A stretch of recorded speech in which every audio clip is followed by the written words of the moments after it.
You feel pain without flinching.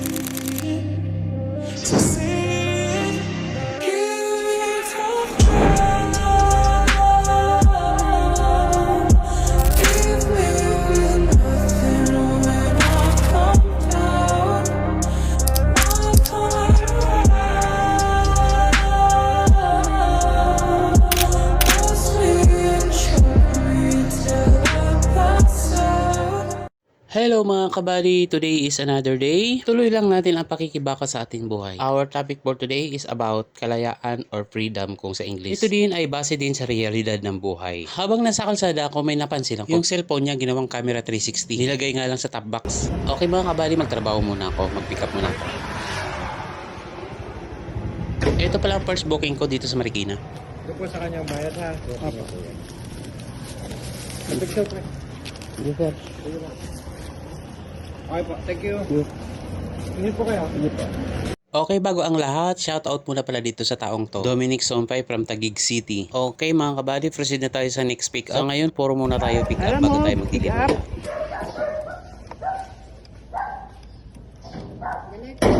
Hindi pa siya bayad eh. Pipicturean pa daw po. Ha? Pipicturean ko daw muna. Sige. Dito sa chat box para makita niya. Okay. Ano ba to ma'am? Libro, pakiingatan po ah. Sige po. Kasi hindi pa siya nagbabayad sa JPEG. Wait daw yung picture. Wait lang.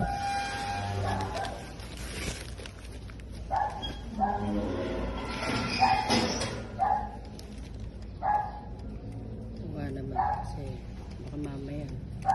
Ano yan, iwas loko rin yan. Ganun talaga pag mga online. Kasi iba nga, di mo masisi. Kasi iba, nanloloko no? Opo.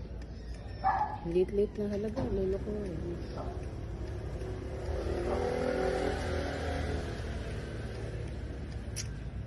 Ayan, nasin na po niya. Teka lang, wala pa po siya payment. Kachat ko pala nito mga kabady yung magre-receive. Bago kasi binabayaran ng magre-receive, make sure kasi hawak na ni rider yung item. Saka sila mag-proceed sa payment. Mabasa, nakita mo.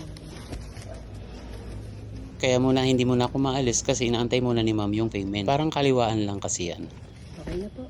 Okay na? Picture na lang ito po. Sige po. Okay lang. Hawak ko.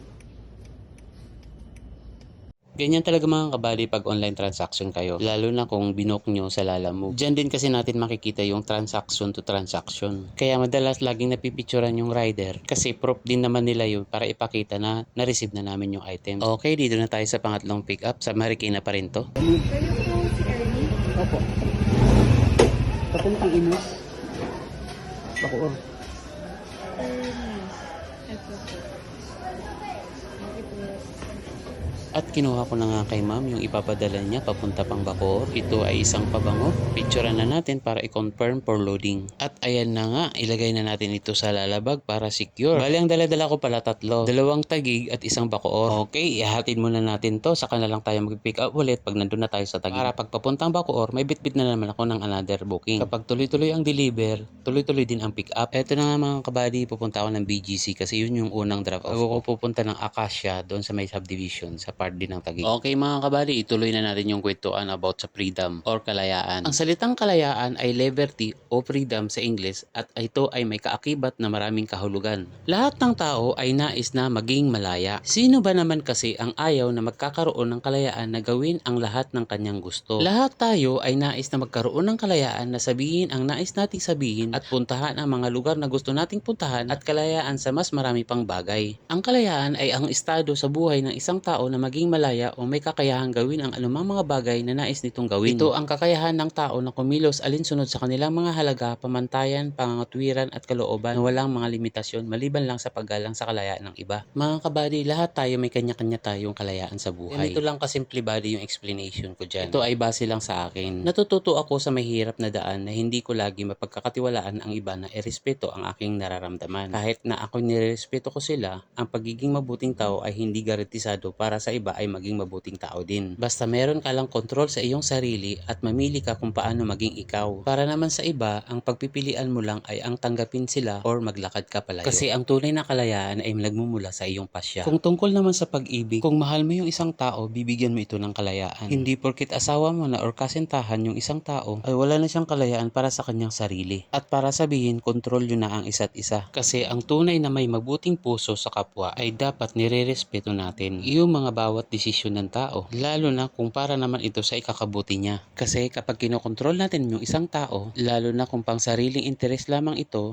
ay tinatawag na selfish. Hindi dapat natin pagdamutan yung bawat desisyon ng tao. Lalo na kung nasa wastong edad na sila. Hindi nga masama yung maging malaya. Pero ang pagiging malaya natin ay may limitasyon. Ngunit ito ay ginagamit natin sa tamang pamamaraan. Ayon nga sa Galatia 5 verse 13 to 25, doon natin mababasa ang tunay na halaga kung paano natin gamitin ang kalayaan. Basahin niyo mga kabady ang Galatia 5 verse 13 to 25. Ang nakasaad nga dito sa Galatia 5 verse 13, maging malaya ngunit huwag naman ninyong gamitin ang inyong kalayaan upang masunod ang hilig ng laman, kundi maglingkod kayo sa isa't isa sa diwa ng pag-ibig. So napakalinaw mga kabady, maglingkod sa diwa ng pag-ibig, na ang ibig sabihin tayo ay mamuhay ng may pag-ibig or pagmamahal sa kapwa natin. Or sa madaling salita, maging mabuti tayo sa lahat ng bagay. Minsan kasi mga kabady, tayo mga tao, meron lang tayo kasing kanya-kanyang gusto or pinipili, at kung saan lang tayo komportable, doon lang tayo. Kaya hindi natin masisisi ang bawat isa kung iba-iba ang pinagmulan ng mga tao at kung bakit tayo pinagtatagpo para makita natin ang buong realidad dito sa lupa. Siguro sinadya ito ng Panginoon para bilang ikaw mahanap mo ang sarili mo kung saan ka nga ba talaga lulugar. Since nandito tayo sa realidad ng mundo, ay malayang malaya ka upang harapin ang lahat ng mga pagsubok na darating sa ating buhay. Ang mahalaga ay huwag mawala ang ating respeto sa kapwa natin. Nakapag-drop off na pala ako sa VGC. Dito na pala ako sa pangalawang drop off dito sa Taguig sa may Acacia. Tawagan na natin si customer para ma-drop off na to.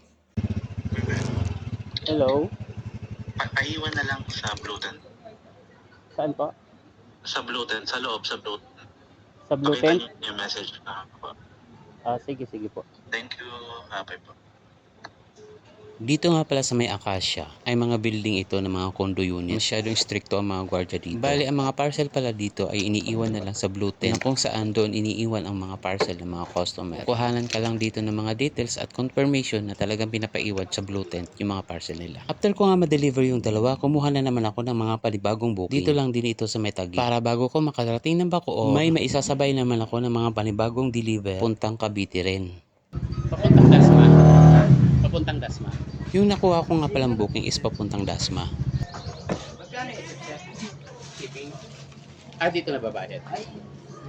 At kumuha pa nga ako ng isa pang another booking at ito naman ay papuntang Imos. At lumabas na nga si ma'am para iaabot sa akin yung ipapadala niya. Nilapitan ko na lang kasi mukhang ayaw maarawan. Sa mga oras na to, sobrang tirik talaga ng araw, pero nagugulat ako bakit nakailaw sila sa labas. Kung makikita nyo yung ilaw, nakailaw siya. Ayan po siya, ayan po. Ay sorry naman, baka nakalimutan lang nila pindutin yung shut off. Ito na nga mga kabady, nakuha ko na ang ipapadala ni ma'am. Ito pala ay mga Rivon. Kumuha ko ng 3 booking dito sa Taguig. Hindi ko na nga lang nakuhanan ng video yung isa. Ito ay duplicate ng susi ng motor ng isang Kalalamove driver din natin, na kung saan taga-Taguig siya ay ma-delivery siya papuntang Imos. After daw niya ma-deliver yung padala sa kanya, ay bigla na lang daw nawala ang susi ng kanyang motor. Kung saan daw malapit ito doon sa pinag-deliveran niya. Alas 10 daw ito ng umaga nangyari. Pero nag-book na siya ng mga alas 3 na ng hapon para ipakuha ang kanyang susi sa kanilang bahay. At ako na nga yung nakatanggap ng booking niya. Tumawag siya sa akin at nakiusap na sana daw ma-deliver ka agad kasi maghapon na raw siyang nagbabantay doon sa motor niya. Kasi nga wala daw nagsusurrender doon sa susi kung sino nakapulot. Mahirap nga naman iwanan yung motor doon sa area na yun kung saan nawala yung susi. Kasi pag iniwanan mo, sure talaga yung motor mo wala. Kaya tayo mga kabady, ugaliin natin. Minsan dala-dala na rin yung duplicate natin. Maaaring yung isa sa bulsa or sa bag. Dito na nga pala ako dumaan sa may Sales Road kung saan dadaanan natin yung gate ng Fort Bonifacio. Sakop pa rin ito ng Taguig kung saan may shortcut na dyan papuntang Makati. At dito na nga pala ako sa drop off dito sa may Bacoor. Kay Luluto Pasyo po. Naligaw ako eh. 138. 138 po babayaran. Oo. 138.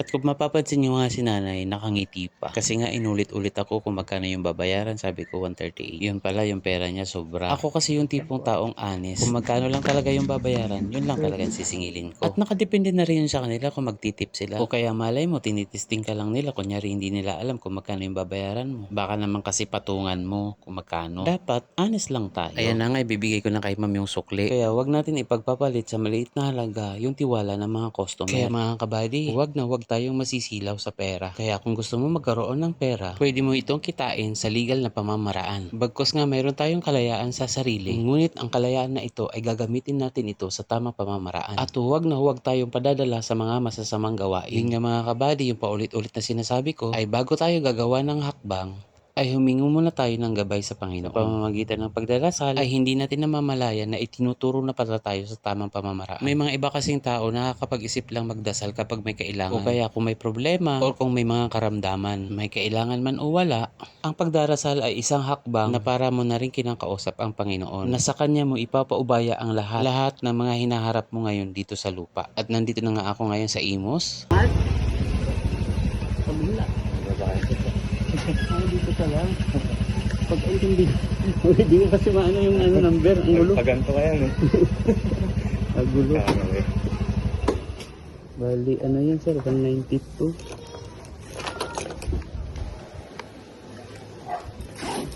Tabango yun sir, no?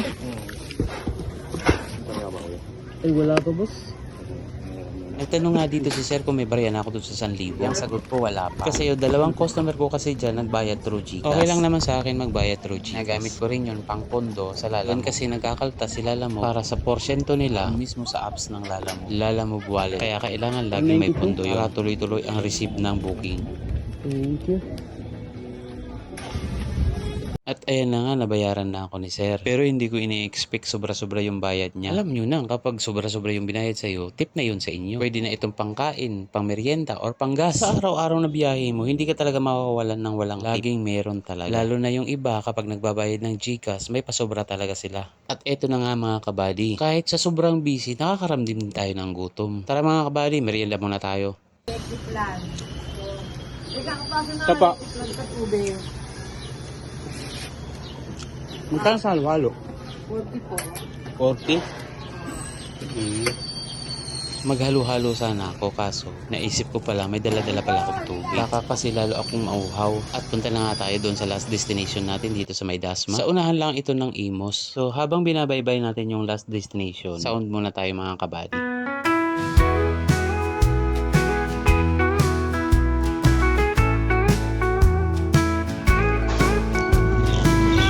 Ay, ito na pala. Apo! Lalamove! Ayan mga kabady, sumigaw na ako kasi bukas naman yung bintana at saka pinto. Yung gate lang yung nakasara. Kung ano yung naririnig nyo sa actual boses ko kung paano ko magtawag, ganun lang talaga ako mga kabady. Akala ng iba galit, sadyang malakas lang talaga ang boses ko pag sa actual.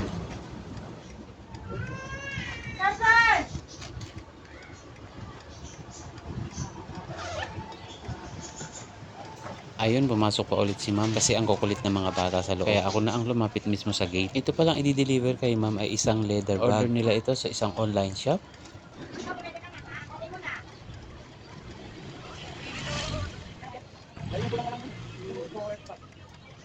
Yung binayaran na lang pala sa akin dito ni ma'am yung kulang. Kasi doon sa pag-pick up ko, binayaran na ako doon through GCash. At inabutan na nga ako nung gabi nung pauwi na ako. Kung saan, sa McKinley Hills na ako dumaan. Yan na kasi yung pinaka-shortcut ko papuntang Marikina. Saan dadaanan ko ulit yung bagong Ilog Flyover sa may Pasig. At Ortigas Flyover kung saan may shortcut na papuntang Marikina Riverbanks. At ituloy muna natin mga kabali yung music habang nagra-ride ako. Some people chase the stars above with dreams as bright as the summer sky. Others wander through the night alone, searching for answers, asking why. But love should be like an open road with no map and no one to hold. As soon as my heart finds its beat, I'll learn to walk on my own 2 feet. Soon as forever no longer feels long, I'll find the strength to carry on.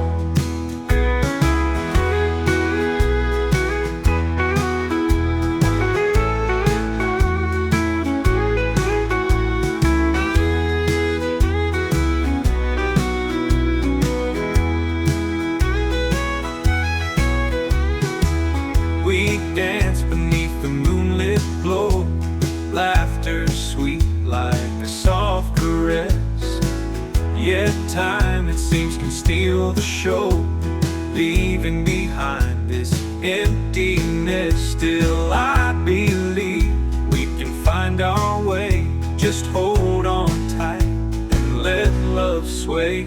As soon as my heart finds its beat, I'll learn to walk on my own 2 feet. As soon as forever no longer feels long, I'll find the strength to carry on. So here's to the dreams that we make, and to the love that will never break. As soon as my heart finds its beat, I'll learn to walk on my own 2 feet. As soon as forever no longer feels long, I'll find the strength to carry on. So here's to the dreams that we make, and to the love that will never break. As soon as my heart finds its beat, I'll learn to walk on my own 2 feet. As soon as forever no longer feels long. Nakarating na nga ako sa bahay mga kabady. Habang nag-aantay yung partner mo, siya yung taga-bukas ng gate. Kasi tumatawag or nagme-message kami sa isa't isa kahit nasa biyahe ako.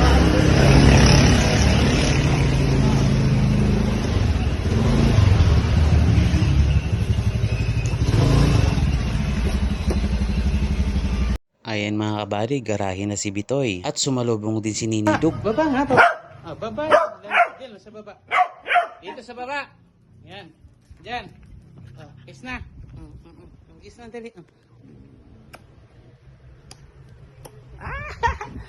Nag-kiss man si Nini. Pagdating ko, nag-kiss si Nini. Ay, galab ako ni Nini. Galab ako ni Nini. Okay na, Nini, ah. Kiss na.